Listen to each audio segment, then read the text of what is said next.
Kenapa Vietnam bisa menang melawan skuad Indonesia yang semewah ini? Nangis aku, guys. Tapi bola itu bulat ya, bola itu pun dari apapun bisa terjadi. Ya melihat skuad Indonesia yang semewah ini walaupun ini adalah, eee, kelas B ya kalau menurut gue ya. Ini tapi aku ada beberapa, alasan yang aku rangkum ya, aku sebagai orang awam yang nggak ngerti banget-banget bola ya, tapi aku sebagai penikmat aja ya. Ini aku merangkum ada 5 alasan apa yang menjadi kekalahan Indonesia pada tadi malam melawan Vietnam, ya. Oke, sebelumnya terima kasih buat semua sahabatku ya, sahabat Clipping Bola dimanapun kalian berada yang sudah subscribe, yang sudah like, yang sudah komen ya. Aku doain buat kalian semuanya ya, semoga selalu dalam kesehatan dan dilimpahkan rezeki. Amin amin ya rabbal alamin ya. Dan aku dapatkan statistiknya dari YouTube ya, banyak yang lihat video ini tapi belum subscribe. Nah, langsung aja di-subscribe, oke? Langsung aja untuk yang pertama kali nih ya, nanti sebelum kita lihat video-video, dari teman-teman yang sudah buat videonya. Yang pertama yang menyebabkan Indonesia itu bisa kalah melawan Vietnam itu adalah ini yang sudah aku rangkum nih ya. Kehilangan fokus di awal laga, Indonesia kebobolan 2 gol pada babak pertama sehingga langsung berada dalam posisi yang sulit. Mentalnya itu terutama akan hancur. Apalagi ya, kalau aku lihat Nadio itu di klub itu emang ya bagus ya, tapi tidak pada permainan tadi malam. Dari respon bolanya udah kelihatan ya, sebagai orang awam itu, "Kok gini ya?" Gitu. Jadi kayak ketar-ketir gitu pas waktu kena serangan tuh ya. Terus, yang kedua adalah dominasi penguasaan bola tidak efektif ya. Indonesia lebih banyak menguasai bola tapi kesulitan menciptakan peluang bersih dan penyelesaian akhir kurang tajam. Ya kurang tajam, nggak mau gimana kan sebagai goal getter-nya Mitchell Baker juga diiniin juga, terus sama Tom Haye ya. Tom Haye juga lagi aduh gila sih ya. Terus yang ketiga langsung aja yang ketiga ya, pertahanan mudah ditembus, Vietnam tampil lebih efektif ya, memanfaatkan ruang yang menghukum kesalahan lini belakang Indonesia. Ini yang kenapa nggak pakai winning team yang pas ngelawan Kamboja, itu yang aku bertanya-tanya kenapa nggak gitu ya. Tapi ya sudahlah itu, pelatih itu pasti punya alasan tersendiri walaupun itu akhirnya ya sudahlah. Terus Vietnam lebih klinis, peluang yang mereka dapatkan mampu dikonversi menjadi gol ya, melalui Nguyen Van Phi, Nguyen Hai Long, dan Nguyen Xuan Son. Iya, jadi yang pertama itu yang nggak habis pikir tuh 2 kali shot 2 gol loh, dan peluangnya efektif sih. Ya kita harus harus mengakui walaupun ini kita di tim Tier B ya, di kelas B ya, nggak tahu nanti kalau kita pakai kelas A ya, beda lagi kali ya. Ya memang, kualitas itu memang ya terlihat sih, kualitas itu terlihat ya. Terus yang terakhir adalah mental pertandingan menurun setelah tertinggal itu yang pastinya. Setelah kebobolan, ritme permainan Indonesia menurun sehingga Vietnam semakin nyaman mengendalikan jalannya laga. Jadi, yang sekarang itu adalah serangan efektif efektif ya, yang efektif. Terus walaupun kita menguasai bola juga. Oke langsung aja kita lihat ya untuk, video-video dari teman-teman ya, apalagi ini dari Ibnu Jamil ini juga memberikan statement ya. Oh ya sebelumnya ini aku tampilin ya statistik yang ada ya, hasil pertandingan semalam ya. Nih guys, tuh total shot-nya itu 10, yang efektif itu 3. Lebih efektifan, yang shot on targetnya itu 3 ya, efektifan dari Vietnam ada 6 tuh. Ball position-nya Indonesia 58%, 42 untuk Vietnam ya. Passing-nya gila, karena menguasai bola otomatis kan passing-nya banyak terus ya.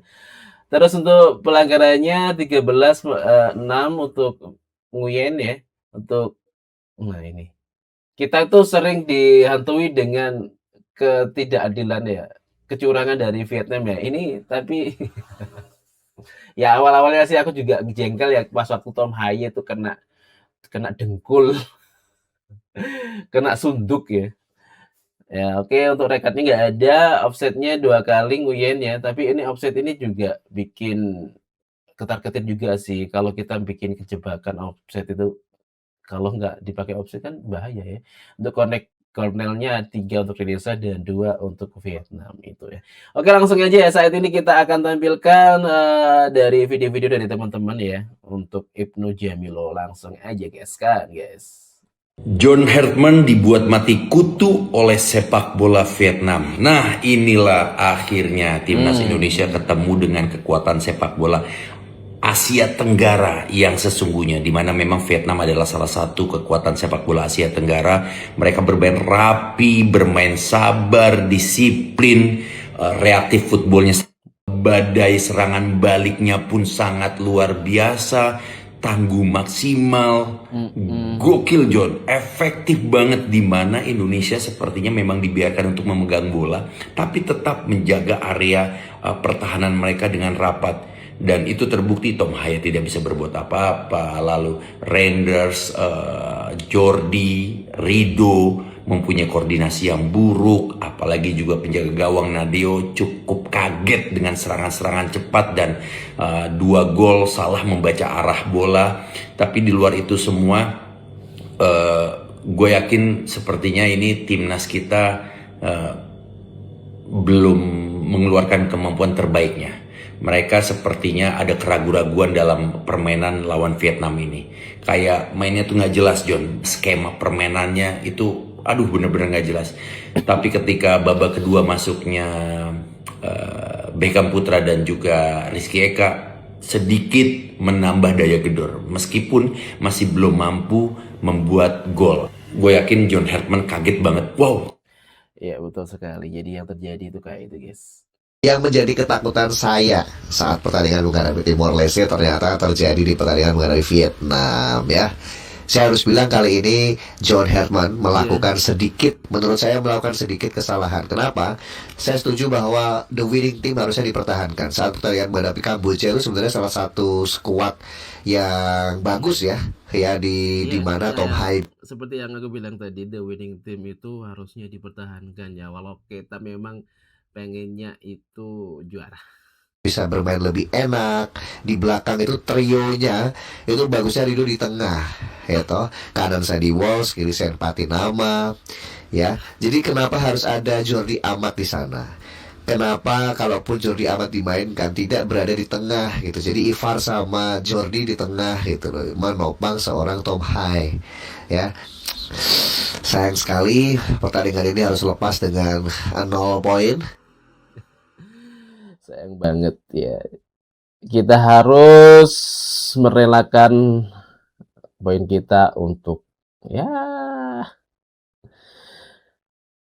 sudahlah. Oke, untuk selanjutnya kita gaskan. Ini adalah statement dari Om Eri ya.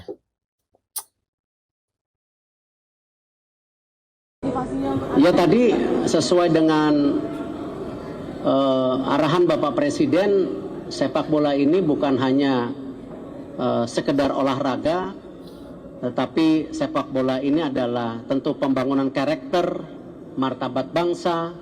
Ya kembali, semua tim nasional kita untuk berkompetisi ya kita mendorong hasil sebaik-baiknya dengan persiapan yang ya tadi sesuai dengan arahan Bapak Presiden, sepak bola ini bukan hanya sekedar olahraga, tetapi sepak bola ini adalah tentu pembangunan karakter, martabat bangsa. Ya kembali, semua tim nasional kita untuk berkompetisi ya kita mendorong hasil sebaik-baiknya dengan persiapan yang juga baik. Nah tentu tadi kita berharap bahwa di AFF ini kita bisa menjadi yang terbaik ya, tapi tentu biarkan Coach John dan para pemain kita lihat seperti apa mereka bisa memenangkan setiap pertandingan gitu. Dan kami juga masih menunggu dari FIFA mengenai tuan rumah FIFA ASEAN supaya memang kita juga mulai mempersiapkan sebagai tuan rumah dan juga kalau bisa tim kita juga mendapatkan hasil yang terbaik di FIFA ASEAN. Jadi ada 2 event yang di tahun ini siapa tahu kita bisa memberikan yang terbaik buat bangsa dan negara. Semoga aja ya. Ya setiap orang apalagi fans seperti aku yang hanya penikmat pasti ya pengennya tuh selalu menang ya. Tapi juga kalau masalah statistik, masalah taktik-taktik yang tahu juga pelatih. Tapi kita sebagai penikmat juga boleh komen walaupun kita bukan orang yang pinter dalam taktik dalam sepak bola. Yuk, seenggaknya kita melihat mata bagaimana yang pertandingan kemarin. Buat teman-teman juga kan ya penikmat juga sama kan sebenarnya. Tapi ya kembali lagi memang semalam itu lebih ini sih.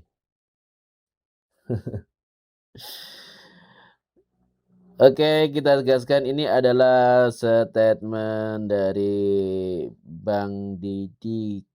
Ya, Bang Didi Kasem ya, yang kupilih ya. Ini enggak semua Ya, mengecewakan, kalah di kandang dan cukup telak hasil kekalahannya dan semoga aja ini menjadi pembelajaran kita supaya enggak kalah lagi nanti lawan Singapura. Menurut gue kita kalah semuanya. Iya. Dari organisasi permainan, kolektivitas tim, bahkan skill individu kita juga enggak banyak yang keluar. Biasanya Donitri sama Tom Haye mainnya bagus, hari ini underperform. Begitu juga dengan yang lainnya. Menurut kalian gimana guys? Apa yang harus dievaluasi dari pertandingan hari ini? Kecewa boleh, tapi jangan dibully pemainnya ya. Ya kecewa sih. Kecewa tapi ya kecewa aja. Namanya juga kalah pasti kecewa. Itu manusiawi ya. Jadi ya sudahlah. Ini kita agak ini ya. Biar ada ini dulu lah. Statement dari John Herdman ya ketika selesai pertandingan. Together, we lose together. Kata-kata pelatih, kita menang bersama. Statement dari pelatih ya. Together, we lose together. Kata-kata pelatih, kita menang bersama. Dan kita kalah bersama. Waktu kita kalah, kita belajar. Dan kita comeback selanjutnya untuk kalian semua. Together, we lose together. Kata-kata Ya memang kalau kalah ya kalah bersama ya. Pasti kecewa bersama. Ya sudahlah. Sekarang kita hibur ya untuk kekecewaan kali ini dengan meme dari Beturo. Babak pertama wis kalah 2-0.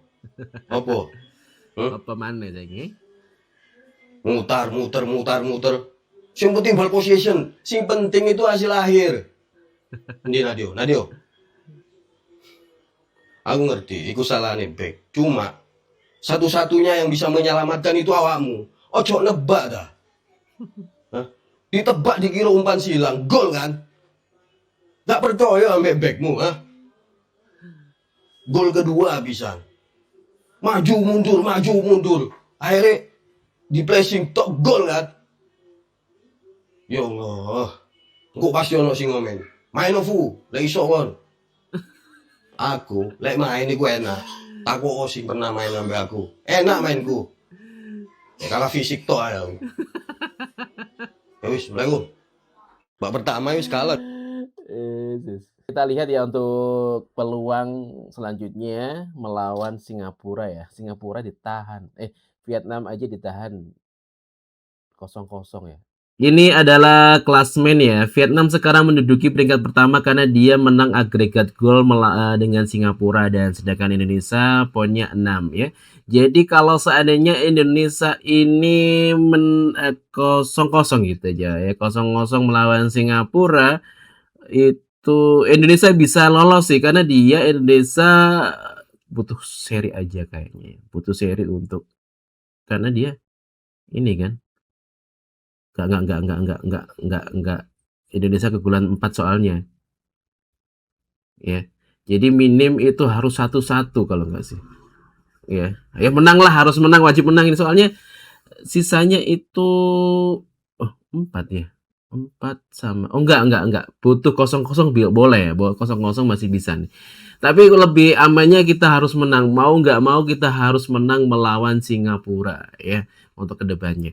Jadi ini saran ya dari orang yang nggak ngerti bola, nggak ngerti banget bola buat Coach John Herdman. Kalau seandainya melihat video ini, nggak tahu mungkin pemainnya juga ya, tapi nyampe nggak sih? Ya udahlah kita ungkapin aja lah untuk Coach John Herdman. Semoga aja ya didengerin. Kalau menurutku tuh winning team itu nomor 1 untuk sebuah kompetisi. Ya. Jadi karena kedalaman skuad kita itu untuk kelas B ini terbatas ya. Jadi kalau kita mau coba-coba itu harusnya di pertandingan friendly match atau persahabatan. Boleh coba-coba. Tapi kalau kali ini karena kita di kompetisi, harusnya kita bikin memakai the winning team ya. Oke, terima kasih buat sobatku semuanya yang udah nonton dari awal sampai akhir ya. Kekecewaan tuh pasti kita kecewa, yang pasti teman-teman atau teman-teman dari pemain para skuad itu pasti sudah, walaupun dengan kekalahan ini pasti sudah mengeluarkan kemampuan semaksimal mungkin. Walaupun hasilnya kita kecewa, kita dukung terus timnas. Apalagi nanti kita ada Piala FIFA Asian Cup ya setelah ini. Itu kita akan memakai full squad kelas A. Kita keluarkan kemampuan kita sebesar-besarnya. Kita keluarkan kemampuan kita tunjukkan pada dunia bahwasanya Indonesia itu ada. Walaupun dengan pemain-pemain naturalisasi, tapi itu kan juga keturunan Indonesia. Ya. Oke, sekian, terima kasih buat sobatku semuanya yang udah nonton dari awal sampai akhir ya. Tentunya buat kalian yang belum subscribe, boleh silahkan subscribe agar kalian tidak ketinggalan video-video dari yang terbaru dari kami. Untuk mengenal semuanya, yang mau komen mengeluarkan kata-kata puisinya boleh di bawah ya, langsung aja. Oke, terima kasih. Kalau ada salah-salah kata kita mohon maaf ya. Kita juga manusia biasa. Sekian, wassalamualaikum warahmatullahi wabarakatuh. Tetap semangat untuk Indonesia.